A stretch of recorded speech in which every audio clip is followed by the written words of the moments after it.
आणि नागपूरच्या मतदार याद्यांमधून 2,27,000 मतदारांची नावं गायब झाल्याचा आरोप भाजपने केलाय।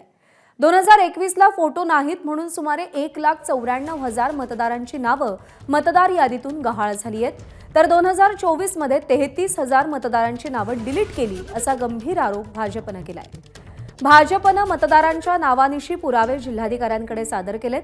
दरम्यान 1 महिन्याच्या आत मतदार याद्यांच्या पुनर्निरीक्षणामध्ये ही नावं मतदार याद्यांमध्ये यावीत अशीही मागणी केली। त्यामुळे नागपूरमधील मतदार याद्यांमधील घोळाच्या मुद्द्यावर लोकसभा निवडणुकीपासून सुरू झालेला भाजप आणि जिल्हा प्रशासन यांच्यामधील संघर्ष विधानसभा निवडणुकीपूर्वी पुन्हा टोकाला जाण्याची शक्यता आहे। यंदा नागपूर लोकसभा मतदारसंघात अनेक प्रयत्न करूनही फक्त 54.30% मतदान झालं आणि त्याच्यानंतर आरोप प्रत्यारोप सुरू झाले आहे। गेल्या एका महिन्यामध्ये भाजप कार्यकर्त्यांनी प्रचंड मेहनत घेतली आणि 22,56,000 पेक्षा जास्त मतदारांच्या यादीचा पूर्ण अभ्यास केलेला आहे आणि त्याच्यामधून अनेक धक्कादायक गोष्टी ज्या समोर आलेल्या आहेत। याच विषयावर बोलण्यासाठी आपल्यासोबत भाजपचे नेते सुधीर दिवे सर आहेत। सुधीरजी, नेमकं काय झालेलं आहे? 2 पात्र्यांवर काहीतरी मोठी चूक झाल्याचं दिसून येत आहे, काय ती चूक आहे? आपण म्हणता हे खरं आहे की यावेळी भारतीय जनता पक्षाचे कार्यकर्ते लोकसभेच्या निवडणुकीमध्ये प्रचंड मेहनत घेत होते आणि साधारणतः आम्हाला अपेक्षित होते की नागपूर लोकसभेमध्ये 65% वर मतदान होईल, परंतु प्रत्यक्ष मतदान जेव्हा झालं त्यावेळेला 54.30% मतदान झालं आणि इतकी मेहनत घेतल्यावर हे मतदान का कमी झालं याचा जेव्हा शोध घेतला त्यावेळेला निवडणुकीच्या दिवशी साधारणतः 2 लाख मतदार नागपूर शहरामध्ये आपलं नाव शोधत या नागपूरच्या प्रत्येक निवडणुकीच्या मतदान केंद्रावर फिरत होते आणि त्याचा जो इलेक्शन कार्ड होतं तो म्हणत होता की मी 2019च्या लोकसभेमध्ये मतदान केलं आहे, मी 2019च्या विधानसभेत मतदान केलं आणि माझं नाव आज मतदार यादीत का नाही आहे। निवडणुकीनंतर ज्यावेळेला याचा अभ्यास केला त्यावेळेला एक धक्कादायक बाब समोर आली, ती म्हणजे 14 जानेवारी 2021 रोजी एक मतदार यादी निवडणूक आयोगाने प्रसिद्ध केली संपूर्ण देशामध्येच आणि या यादीमधून त्यावेळी एक नागपूर लोकसभेत 6 विधानसभा येतात, एक त्या 6 विधानसभा मिळून 1,94,826 नावं ही गहाळ केल्या गेली। आणि याचं कारण जेव्हा आम्ही थोडं निवडणूक आयोगाकडे विचारलं, जिल्हाधिकारी कार्यालयात विचारलं, तर एक प्रमुख कारण त्यांनी असं सांगितलं की या लोकांची नावं मतदार यादीत होती पण यांचा फोटो मतदार यादीमध्ये नव्हता आणि हा फोटो आम्ही मिळवण्याचा प्रयत्न केला परंतु हा फोटो आम्हाला मिळाला नाही, म्हणून आम्ही मतदार यादीतून त्याचं नाव गाळलं। हे 1,94,000 जे नागपूरकर मतदार आहेत यांचं नाव मतदार यादीत कोणत्या मतदार यादीत होता आणि केव्हा हे गहाळ करण्यात आलं? 14 जानेवारी 2021च्या आधीच्या, म्हणजे थोडक्यात जर आपण निवडणुकीच्या हिशोबाने जर म्हटलं तर 2019 मध्ये झालेल्या लोकसभा निवडणुकीच्या मतदार यादीमध्ये आणि 2019 मध्ये झालेल्या विधानसभेच्या निवडणुकीच्या मतदार यादीमध्ये ह्या 1,94,000 लोकांची नावं होती, परंतु निवडणूक आयोगाने मतदार यादीमध्ये फोटो नसलेल्या लोकांची चौकशी करून त्यांची फोटो प्राप्त करा किंवा मग समजा ते गाव सोडून गेले असेल किंवा कोणी मरण पावले असेल तर त्याची नावं कमी करा असा जो कार्यक्रम 2021 साली निवडणूक आयोगाने दिला होता, त्यावेळी मग त्यांचा फोटो प्राप्त करायच्या ऐवजी कदाचित आमचा आरोप आहे भारतीय जनता पक्ष म्हणून की त्यावेळेला असलेल्या BLOनी रिपोर्ट देऊन टाकले की हा त्या ठिकाणी राहत नाही किंवा ते BLO त्यावेळी प्रत्येकाच्या घरी गेलेच नाही आणि मग मतदार यादीमध्ये फोटो असल्याशिवाय नाव ठेवायचं नाही ही त्यांची योजना असल्यामुळे ही 1,94,826 लोकांची नाव थेटपणे गहाळ करण्यात आली। निवडणूक आयोगाने या लोकांचे फोटो आणायला सांगितलं होतं, मात्र BLOनी तेव्हा सोपा मार्ग पत्करला। हां, अगदी बरोबर आहे। निवडणूक आयोगाने या मतदारांची फोटो आणायला सांगितलं, फोटो आणायला त्याच्या घरी जावं लागतं, 2-2 वेळा जावं लागतं, कदाचित त्याने घर सोडून गेलेला असेल तर नवीन पत्त्यावर जावं लागतं।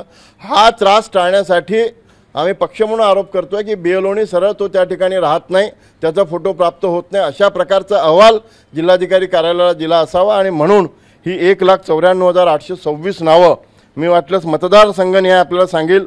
दक्षिण पश्चिम जो आमच्या देवेंद्र फडणवीस या राज्याच्या उपमुख्यमंत्र्यांचा मतदारसंघ आहे तिथे 30,121 नावं, दक्षिण नागपूर जिथे मोहन मते आमदार आहेत 37,188, पूर्व नागपूर जिथे कृष्णा खोपडे आमदार आहेत 33,349, मध्य नागपूर जिथे विकास कुंभारे आमदार आहेत 28,960, पश्चिम नागपूर जिथे या लोकसभेचे काँग्रेसचे उमेदवार विकास ठाकरे हे आमदार आहेत, तिथे 28,294 आणि या राज्याचे माजी कॅबिनेट मंत्री नितीन राऊत आमदार असलेल्या उत्तर नागपूरमध्ये 36,194 इतकी नावं त्यांनी गहाळ केली. आम्ही ज्या वेळेला यावेळच्या मतदार यादीचा आणि 2019च्या मतदार यादीचा तुलनात्मक अभ्यास केला त्यावेळेला 2021मध्ये एवढी नावं गाळली आहेत हे आमच्या लक्षात आलं.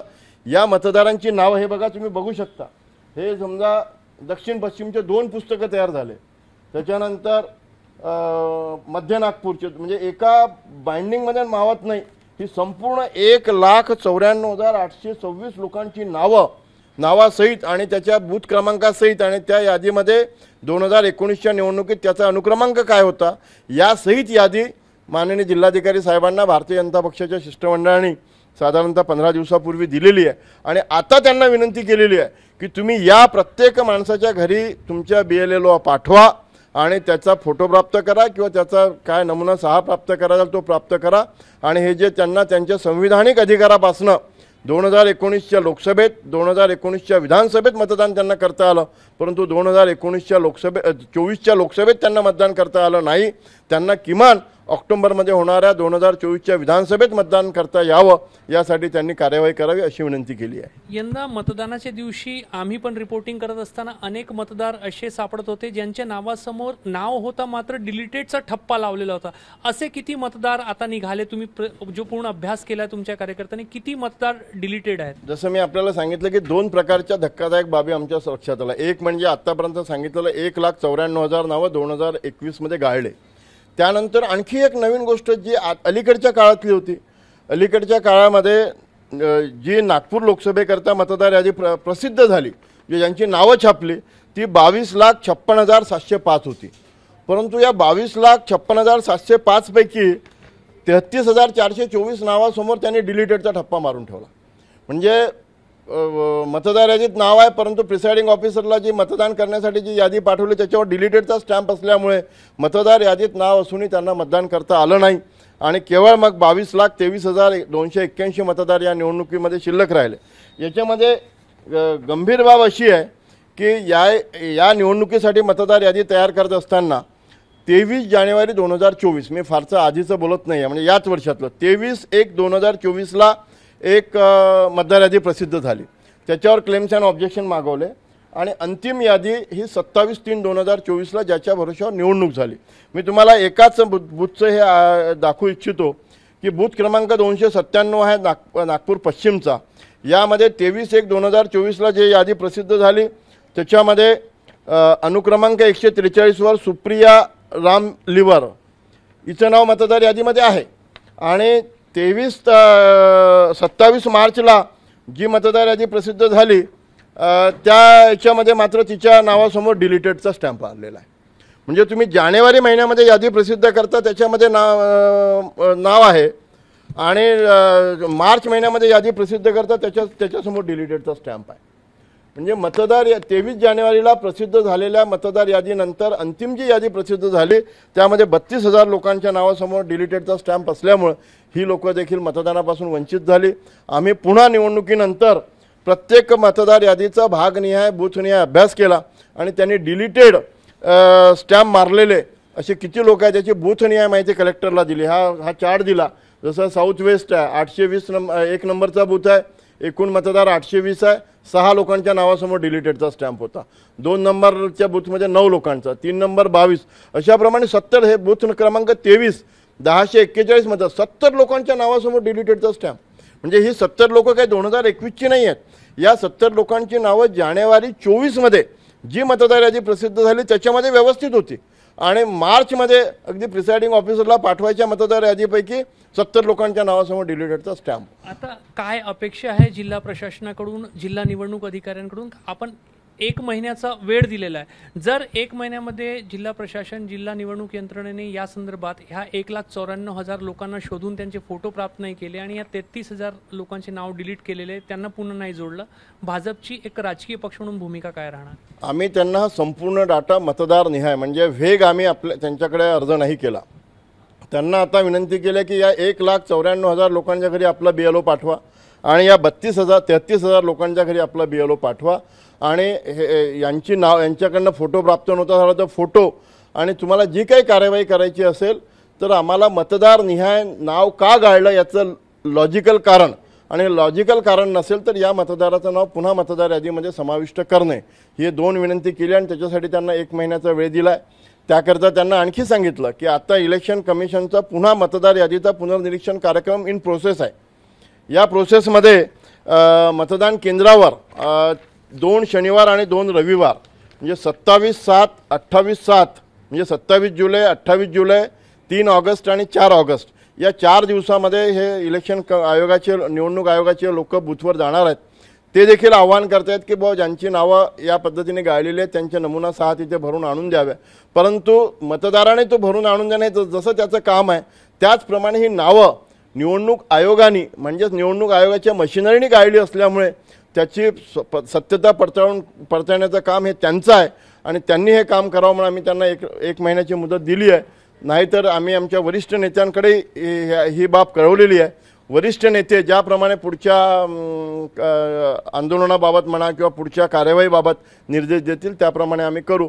पण जिल्हाधिकारी महोदयांनी 1 महिन्याच्या आत आपल्याला हे जवळजवळ 2.25 लाख लोकांची जी नावं आहेत या नावाचं आम्ही एक तर यांचं नाव मतदार यादीमध्ये समाविष्ट करू किंवा याचं नाव मतदार यादीमधून का गाळलं याचं कारण देऊ, अशा प्रकारचे आम्हाला त्यांनी आश्वस्त केलेलं आहे. तर नागपूरमध्ये 19 एप्रिलला मतदान झालं आणि लाखो लोक जे आहेत ते मतदान करू शकले नाही असं तेव्हा राजकीय पक्षांनी आरोप केलेला होता. मात्र आता भाजपच्या कार्यकर्त्यांनी जे काही पुरावे समोर आणलेले आहे ते पाहता नक्कीच जिल्ह्याची जी निवडणूक यंत्रणा आहे त्यांनी आता या गोष्टीला गांभीर्याने घेण्याची आणि 1,94,000 नावं ज्यांच्या 2021 नंतर फक्त फोटो नाही आहे म्हणून मतदार यादीमधून गहाळ करण्यात आले आणि 33,000 लोक ज्यांचे नावं जानेवारी ते मार्चच्या दरम्यान डिलीट करण्यात आले त्या संदर्भात योग्य निर्णय घेणं आवश्यक आहे, कारण मतदान सर्वांचा संवैधानिक अधिकार आहे. कॅमेरामॅन अतुल हिरडेसह रजत वशिष्ठ, ABP माझा, नागपूर.